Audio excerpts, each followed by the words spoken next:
continuar con el apartado 7, que es el apartado del tema de la hermenéutica y la... Bueno, justamente hasta el apartado 6 habíamos estado viendo todo el tema de la constitución de la ciencia moderna. La ciencia moderna es efectivamente ciencia de la naturaleza. 19, digamos, todas estas características que vimos en la mención del apartado 6 están más radicalizadas y se han exacerbado. Prepondera lo que se denominó positivismo. El positivismo fue una corriente científica en primer lugar, pero también filosófica, es decir, epistemológica, una corriente que principalmente el aspecto que a nosotros nos interesa del positivismo es que ellos consideraban, que de allí tiene el nombre, que solamente se podía hacer ciencia de los hechos positivos. ¿Qué se entiende por hecho positivo? Justamente lo que acontece, ¿no? Lo que es, lo que se aparece ante mi sentido, que está allí y que no lo puedo negar. Ahora bien, eso no es tan sencillo. Entonces vamos a recortar un poco el sentido de la palabra positivo. Porque yo puedo decir que tengo acá delante mi mate, ¿no? Y si ustedes estuvieran acá, bueno, también estar viendo mi mate. Entonces el mate es un hecho positivo. Pero yo también puedo decir que veo extraterrestres y ustedes no están viendo extraterrestres, que escucho voces y ustedes no van a escuchar mis voces, ¿no? Supónganse. Entonces, ¿qué ocurre? Bueno, sí, yo lo estoy escuchando las voces, pero no son un hecho positivo. Puedo haber creído ver extraterrestres, pero si no hay manera de constatar o verificar que realmente hay ahí delante mío un extraterrestre, bueno, eso no es un hecho positivo. Los hechos positivos son hechos empíricos, es decir, hechos de la experiencia, pero que además de ser de la experiencia tienen que ser constatables, tienen que ser universales. Esto implica que sean intersubjetivos. ¿Qué significa la palabra intersubjetivo, aunque no estaba, digamos, en boga en ese momento? Intersubjetivo significa que tiene que ser compartido con los otros. Otros también tienen que formar parte de la misma experiencia, tienen que estar viendo lo mismo.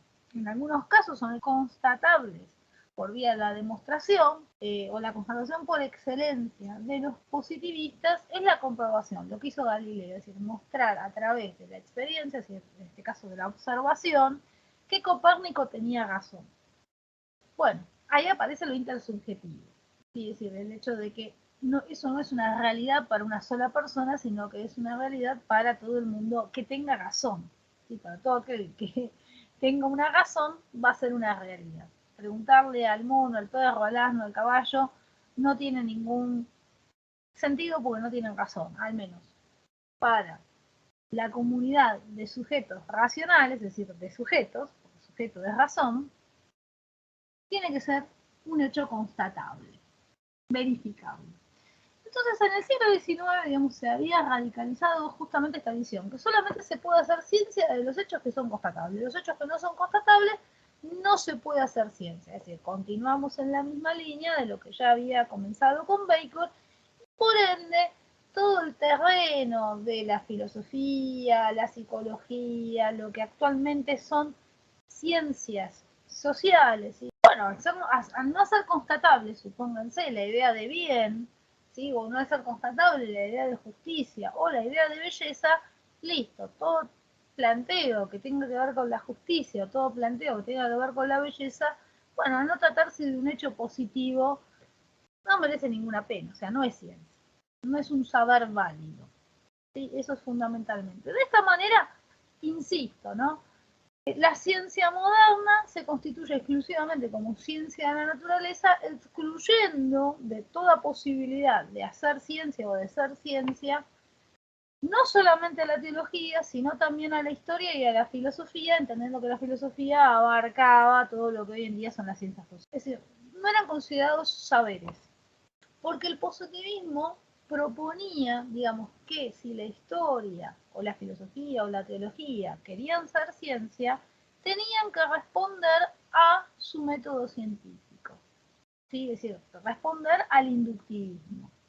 Entonces, ¿qué ocurre? En el inductivismo, como ya vimos, nos hago una serie de observaciones a muchos casos y extraigo una ley general.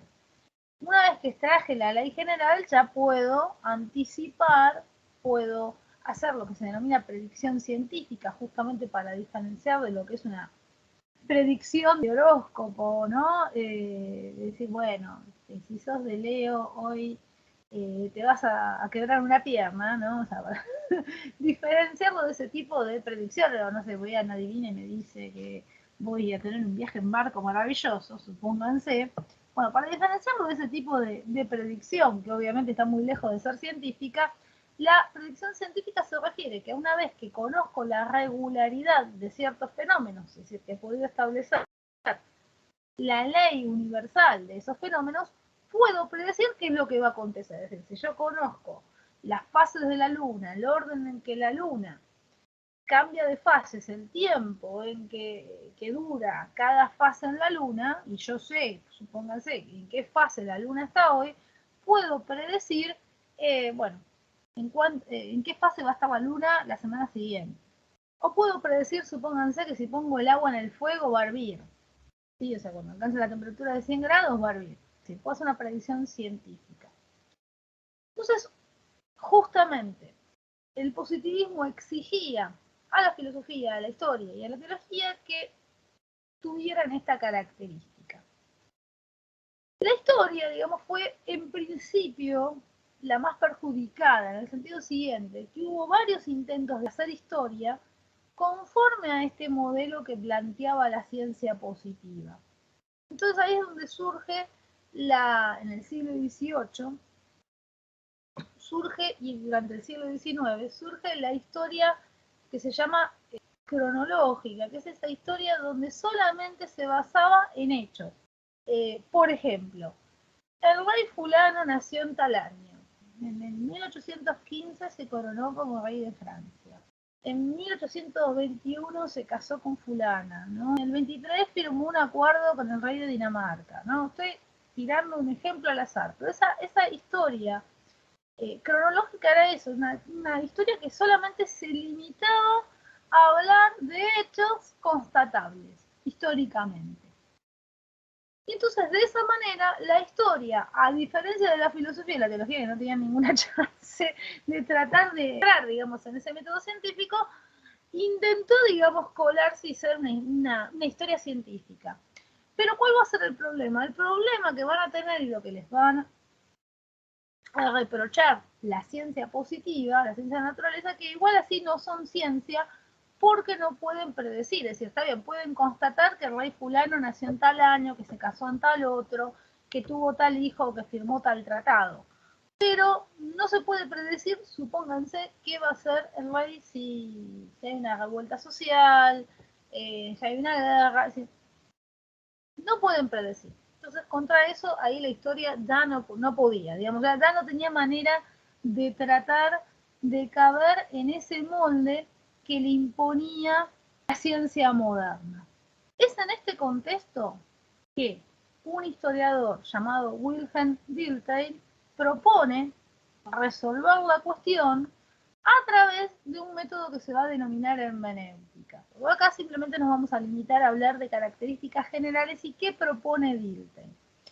Bueno, Dilthey, igual que Hegel, ambos son del siglo XIX, Dilthey y Hegel se ve en el apartado 8 y 9, y bueno, van a ser dos autores que justamente se van a oponer a esta tiranía, porque de alguna forma es una tiranía de las ciencias naturales, y van a plantear que las ciencias sociales, o lo que hoy en día llamamos ciencias sociales, y que ellos lo van a llamar ciencias del hombre o ciencias del espíritu, no tienen por qué tener el mismo modelo científico de la ciencia natural, que como el objeto de estudio de las ciencias sociales es diferente al objeto de estudio de la ciencia natural, bueno, el fundamento científico y los métodos de las ciencias sociales también tienen que ser diferentes. En el caso de Dilthey va a proponer la hermenéutica, en el caso de Hegel va a proponer la dialéctica, por eso ya es tema del apartado 8 y 9. Bien, vamos a lo que dice Dilthey. Dilthey va a comprender o va a entender que las ciencias naturales se basan en explicar, es decir, que observan los fenómenos y los explican, es decir, tratan de deducir de ellos qué leyes universales los gobiernan, ¿sí? Qué procesos se repiten en esos objetos de estudio de la naturaleza. Si yo observo la semilla de manzana o la famosa germinación del poroto, no sé si las nuevas generaciones le han hecho germinar el poroto, antes era un clásico y también era un clásico frustrante porque a veces no germinaba, el poroto fallaba completamente. Yo tomo, supongamos, un poroto y si hago bien los pasos, va a germinar.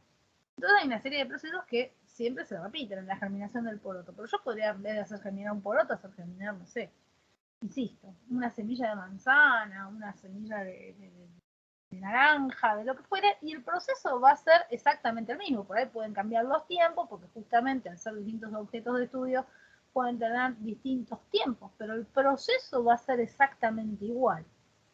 Entonces, lo que ve Dilthey es que la ciencia natural se dedica a explicar, ¿sí? A observar la naturaleza, a extraer leyes que expliquen la naturaleza. Dilthey destaca justamente que el rol de la ciencia natural es explicar. En cambio, dice Dilthey, las ciencias sociales no pueden ser explicadas. Las ciencias sociales deben ser comprendidas e interpretadas. Bien, vamos a ver qué es esto. Dilthey se va a inspirar en el modelo que se había desarrollado durante el siglo XVIII de interpretación de textos bíblicos, que se denominaba hermenéutica.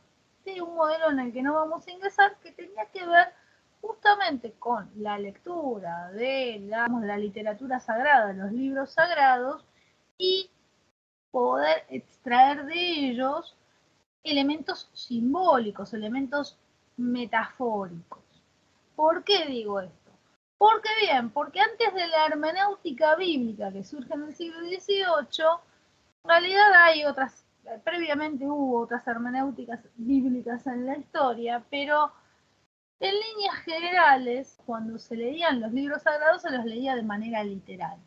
Siglo III y II también hubo una hermenéutica de la Biblia.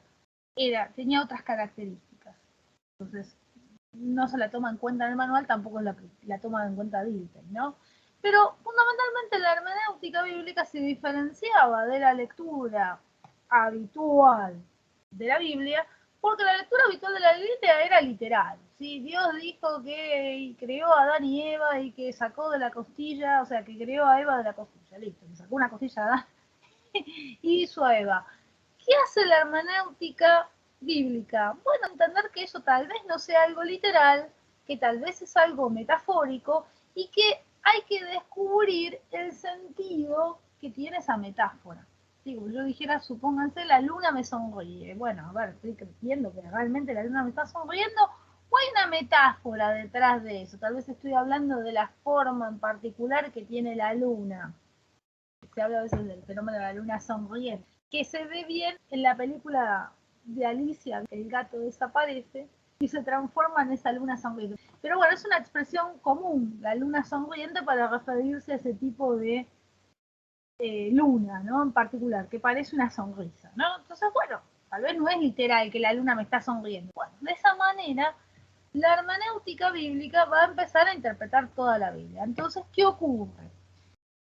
Justamente la interpretación implica el intento de comprensión. Yo trato de comprender un texto y lo tengo que comprender conforme a varios criterios. Uno de los criterios con los que puedo tratar de comprender ese texto es el contexto en el que fue dicho.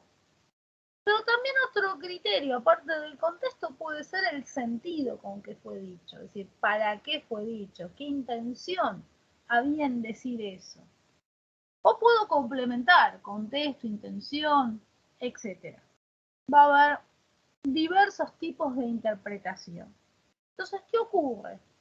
Cuando yo atravieso un texto desde una mirada hermenéutica, ya no tengo una sola mirada, a diferencia de la explicación. En la explicación yo repito lo que estoy leyendo, o en el caso de la explicación científica, yo justamente demuestro, compruebo, desarrollo el fenómeno natural.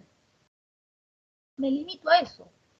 En la explicación científica se pretende que no haya interpretación. ¿Por qué? Porque la interpretación es vista como la intervención de la subjetividad, es decir, como la intervención de la opinión, de la doxa del sujeto, y entonces por ende no es válida científicamente.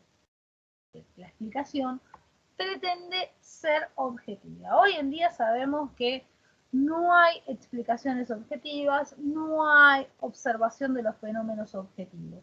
Pero en parte, digamos, sabemos que no hay objetividad posible gracias a Dilthey. ¿Sí? Y ahora vamos a ver por qué. En cambio, en la interpretación se ve más claramente el rol que tiene el sujeto cuando decide interpretar ese texto. Sí. Ya no la puedo unificar en una explicación. O sea, voy a tener tantas explicaciones en todo caso como interpretaciones haya. ¿Qué nos va a decir de Internet? Con las ciencias sociales o con los fenómenos sociales ocurre algo similar, que de acuerdo, digamos, al contexto del sujeto, su comprensión del hecho histórico va a variar.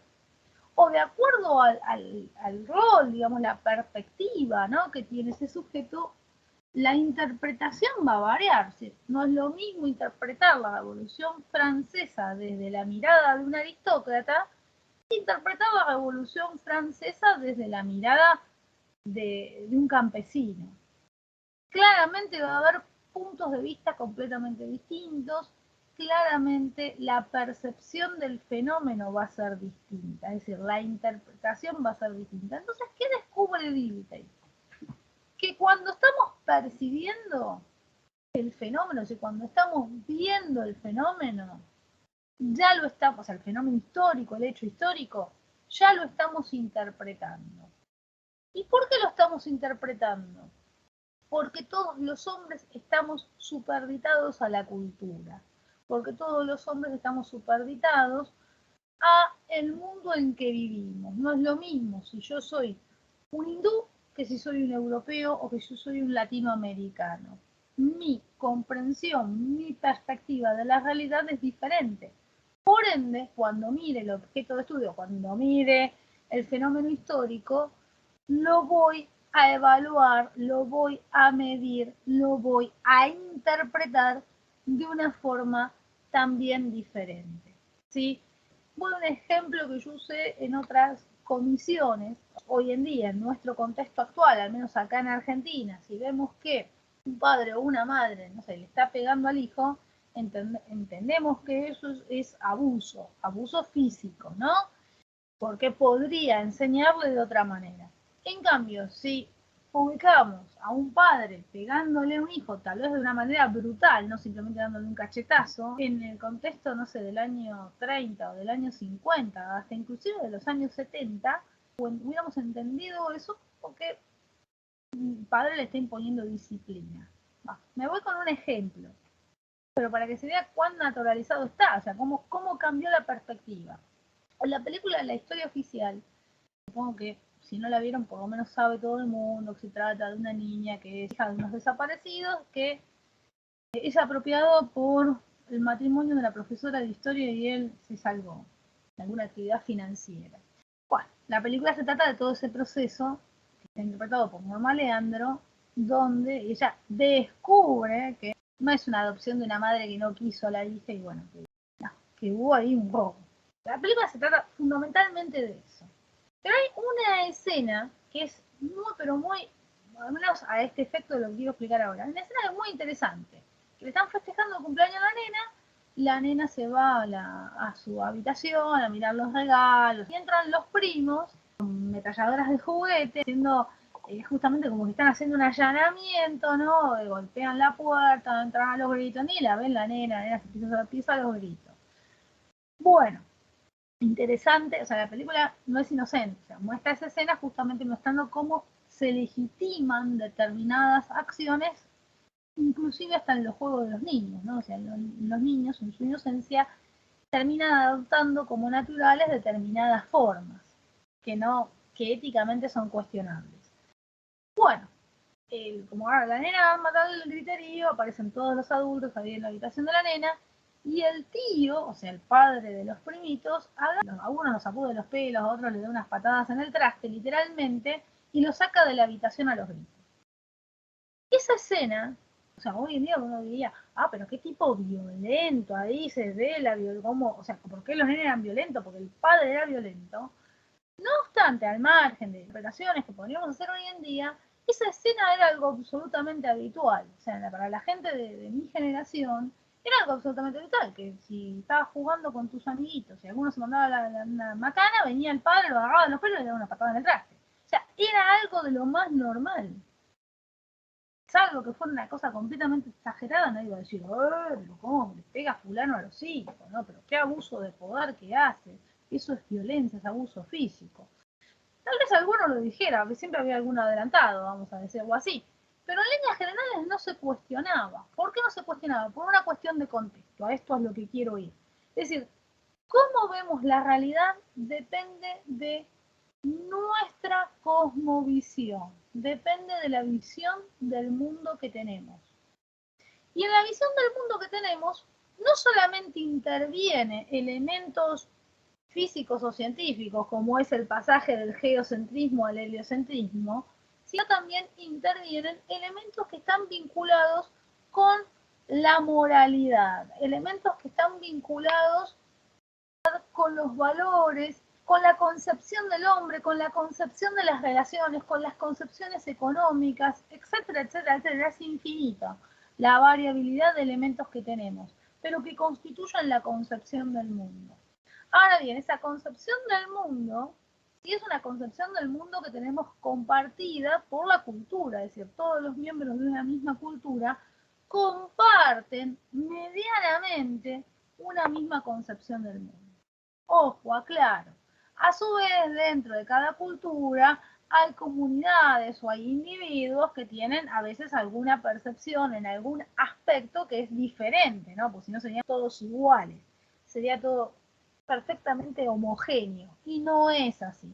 Pero no obstante, existe cierta homogeneidad en la cultura, es decir, una cierta línea donde vamos a compartir una misma concepción del mundo, aunque tengamos diferencias. Por ejemplo, dentro de nuestra cultura están en los que creen en los extraterrestres y los que no creen en los extraterrestres. Están en los que son los que creen en Dios y los que no creen en Dios. Están de los que creen en Dios, los que son católicos, los que son evangelistas, los que son judíos o los que son protestantes. ¿Sí? O sea, y a su vez hay diferencias también dentro de esos grupos. Por dar un ejemplo, entonces ahí tenemos diferentes elementos con los cuales no vamos a interpretar el mundo de la misma manera. Lo digo de una manera así muy sencilla y básica. Pero a lo que me refiero, que conviviendo en nuestra misma cultura y también pensando y compartiendo muchos valores, no vamos a compartir otros. Entonces es bastante complejo, si esto de la cultura o lo de la cosmovisión del mundo. Pero bueno, en fin, hay una cosmovisión que es compartida. La cuestión es que esta cosmovisión, esta visión del mundo que tengo, afecta e influencia en la interpretación que veo de la realidad. O sea, en cómo interpreto la realidad, qué veo de la realidad. El texto les da el ejemplo de la vaca, ¿sí? Que si soy un argentino, veo la vaca y digo asado, o le digo leche. Y que si soy un hindú, digo, no, animal sagrado. Bien, la interpretación no viene sola, o sea, aparte de estar el contexto o bien lo que llamamos la cosmovisión, justamente la cosmovisión lo que hace es darme el horizonte de sentido, me va a decir la hermenéutica. Es decir, que cuando yo miro el objeto, lo miro con un horizonte de sentido. Es decir, ¿qué es un horizonte de sentido? Lo miro sobre un telón de fondo. O sea, el horizonte de sentido es el telón de fondo sobre el que miro el objeto. Por ejemplo, si soy un conspiranoico, cualquier cosa que ocurra va a ser producto de una conspiración. Me dicen que se le pinchó una rueda al auto del presidente. Hubo una conspiración. O me dicen que hubo una lluvia torrencial en Madrid que no se tenían hace 200 años. Hay una manipulación del clima. Si soy un conspiranoico, soy propenso a interpretar esas cosas. ¿Por qué? Y porque el telón de fondo es que, bueno, siempre hay una mente maligna, un genio maligno un poco jugando con lo que vimos de Karen en clases anteriores, hay siempre un genio maligno que está pensando en jorobarnos la vida. Entonces, bueno, lo miro todo desde ese telón de fondo, ¿no? Mismo los medievales, ¿sí? O sea, entendían, digamos, todo el tema de lo que para ellos eran las tentaciones o las desviaciones de la causa final, ¿sí? O sea, es decir, la función, la virtud de la cosa. Si yo, en vez del útero, y ahí vuelvo a colar un elemento del texto de Silvia Federici que ya lo vamos a trabajar, si yo el útero, en vez de usarlo para parir hijos, no lo uso para nada, porque decido no parir hijos, porque decido utilizar anticonceptivos, bueno, estoy desde el horizonte de sentido de los medievales, estoy pervirtiendo mi anatomía, estoy pervirtiendo el deseo sexual, ahí hay un elemento diabólico en el medio, ¿no?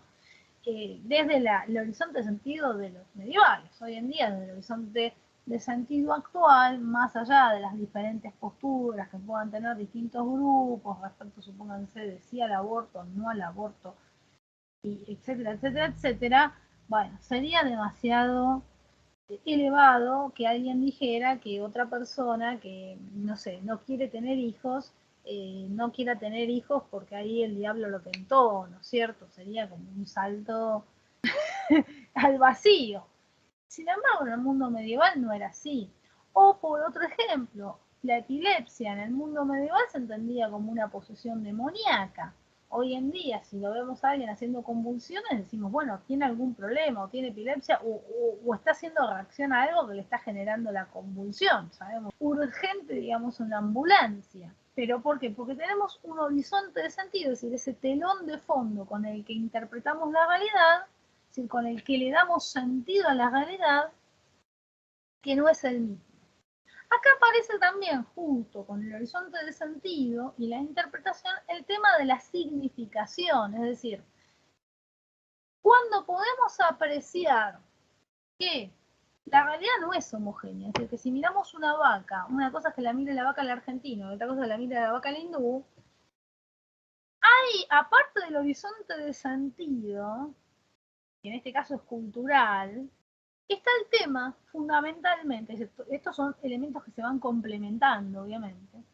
La cosa en sí misma no tiene ningún ser, dice la hermenéutica. El ser se lo otorga el que interpreta. O sea, la vaca en sí misma no es ni sagrada, ni es asado, ni es leche. Ese significado, ese ser, o sea, el ser, ese significado, se lo otorga el que la está mirando. ¿Sí? Yo le otorgo a la vaca el sentido, la significación, ¿sí? De que es asado, es leche o es sagrada.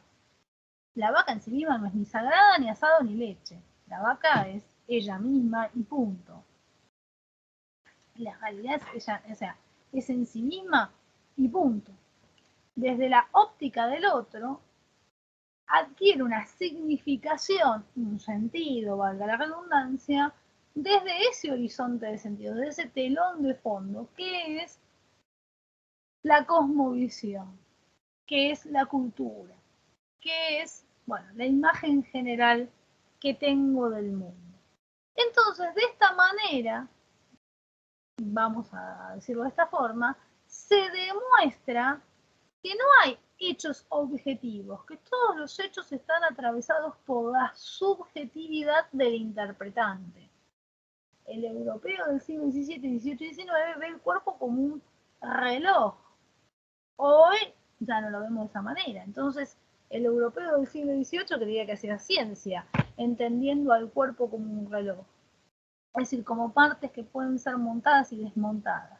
Que esto de alguna forma, la novela que es tan famosa de Mary Shelley, Frankenstein, justamente se hizo famosa, bueno, Mary Shelley pertenece al romanticismo, es decir, que pertenece a la corriente, como vamos a ver más adelante, que critica, digamos, a la ilustración y que también va a criticar a la ciencia moderna, aunque nosotros no la vemos en ese contexto criticando a la ciencia moderna, bueno, yo adelanto que también critica a la ciencia moderna, es decir, critica a todo ese modelo de razón objetiva.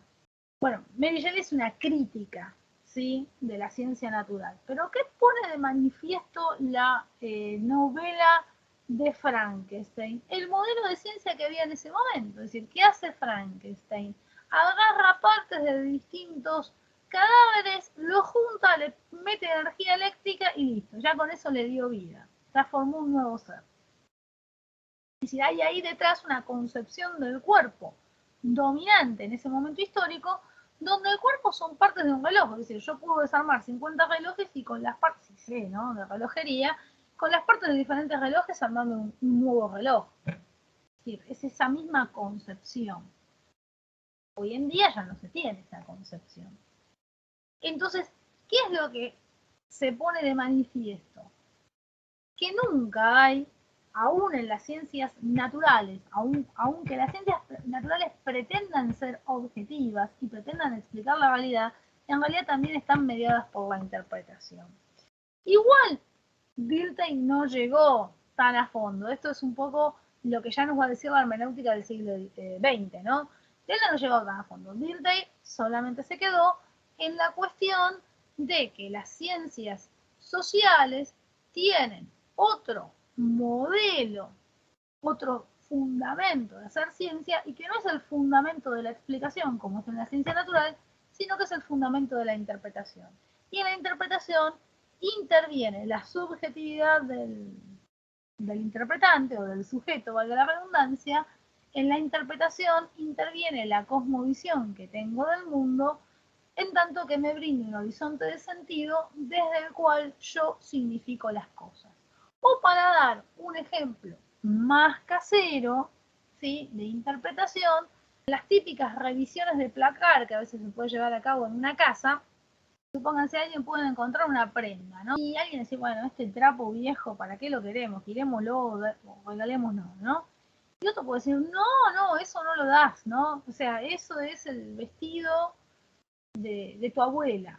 Ahí tiene una significación de recuerdo. Otro puede decir, bueno, pero nadie se va a poner este vestido. A ver, o sea, el otro, supónganse, desde la razón instrumental puede decir, pero nadie se va a poner este vestido. Mira, es inadecuado, ¿no? O sea, otro puede decir, no, a ver, a alguien le puede servir, regalémoslo.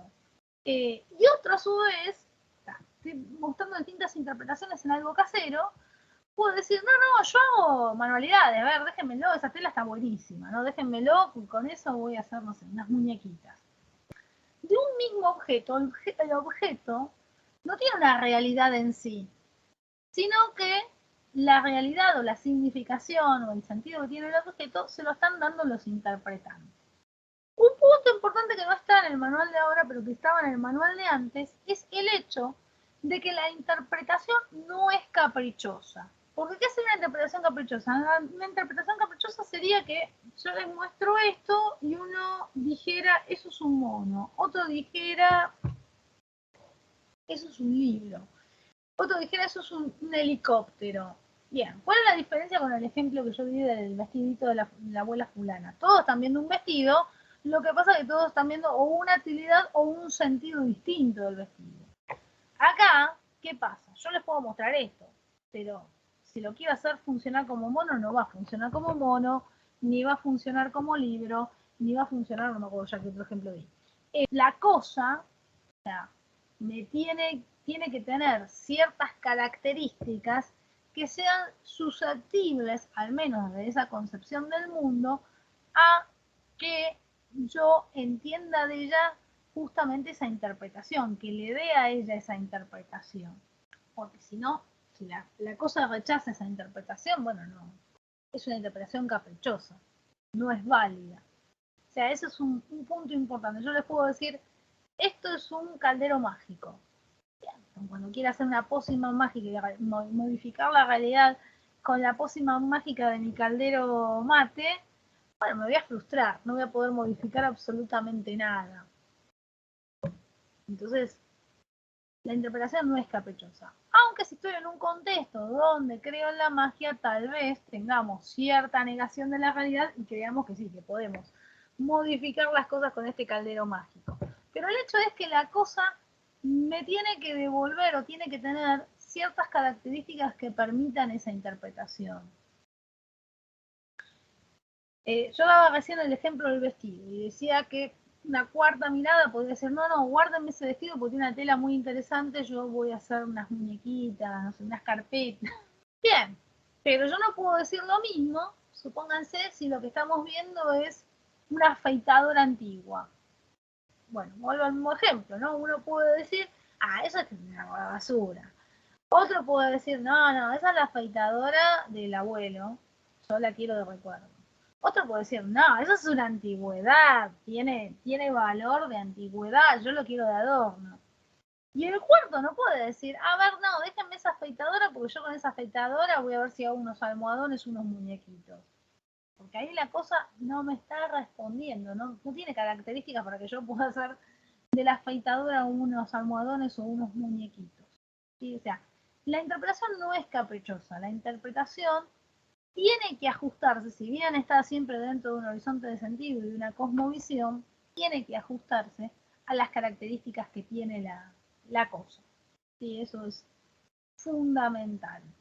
Después, al final del apartado, el manual le señala en distintos momentos donde vemos el tema de la interpretación. Entonces le señala que vamos a volver en el tema de la interpretación cuando veamos a Nietzsche.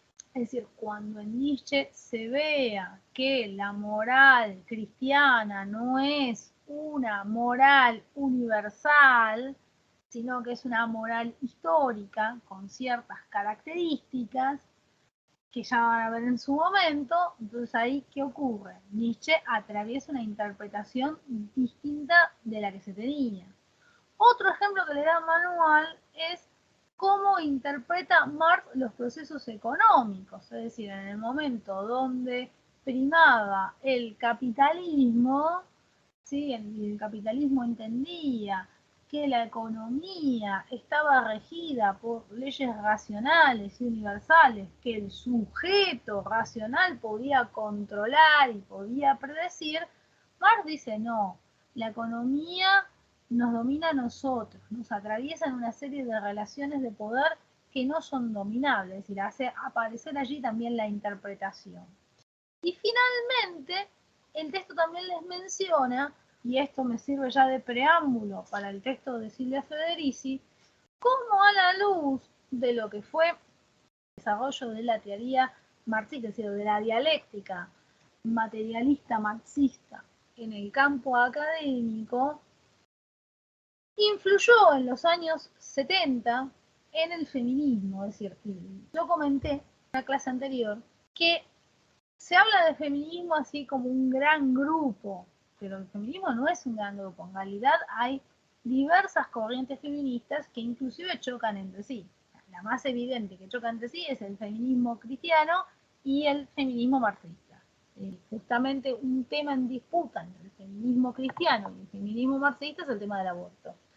Pero bueno, a lo que quiero señalar, hay mucho feminismo, no hay un solo feminismo. Entonces el texto habla que el feminismo marxista de los años 70 surge dentro de la corriente marxista, aún criticando al mismo marxismo, y entendía que el marxismo fue muy crítico en la opresión que le hace el burgués al proletario, pero que el marxismo no fue nada crítico en la opresión que hace el padre, o sea, el padre de familia, a la mujer o a los hijos, ¿no? O sea, el feminismo marxista va a partir de esa crítica. Y a partir de esa crítica tenemos el contexto de el texto de Silvia Federici, que le voy a dedicar un video aparte y vamos a ampliar ese tema. Finalmente, ¿qué va a pasar? A partir del marxismo, Nietzsche y Foucault, también podemos ver que las visiones que tenemos del mundo están atravesadas por un esquema o un modelo de poder, es decir, reproducen ciertos modelos de poder, favorecen a alguien. Supónganse, el sí al aborto favorece a un grupo, el no al aborto favorece a otro grupo. Es decir, las tensiones, las disputas que podamos tener socialmente siempre favorecen a un grupo de poder. Ojo, como bien va a decir Foucault, en los años 70, el poder está en varios actores sociales y los actores sociales luchan por tener predominancia o preponderancia sobre los otros, pero están en tensión, no es que hay una parte que no tiene nada de poder. Es decir, lo que dice Foucault es que el proletario, está bien, podrá estar oprimido, pero tiene un poder. Y ese poder lo muestra. A veces lo puede mostrar en forma de resistencia, a veces lo puede mostrar en forma de lucha, pero de alguna manera el poder aparece. O podemos hacer, supónganse, la crítica, educación tradicional, donde es el maestro el que tiene el poder sobre los alumnos, pero el alumno también tiene cierto poder. y eso lo podemos ver claramente, el típico alumno rebelde. El alumno rebelde, ¿qué hacía? No es que no supiera que el profesor tenía el poder, él hacía uso de la desobediencia, justamente tenía el poder de la desobediencia. Aunque después eso le implicara, digamos, estoy hablando siglo XIX y parte del siglo XX, aunque eso le implicara después el castigo físico, ¿no? Pues, porque se aplicaba el castigo físico en la escuela hasta no sé exactamente qué década del siglo XX. El otro, el que no tiene poder, dice Foucault, no es que no tenga ningún poder, también tiene la resistencia, también tiene la lucha, también tiene la rebeldía. Es decir, que el poder está distribuido entre varios actores que se pelean entre sí, que tienen intención. Y el texto lo que fundamentalmente quiere señalar es que hay ciertas visiones hegemónicas del mundo que favorecen a determinados actores políticos desfavoreciendo a otros. Eso va a ir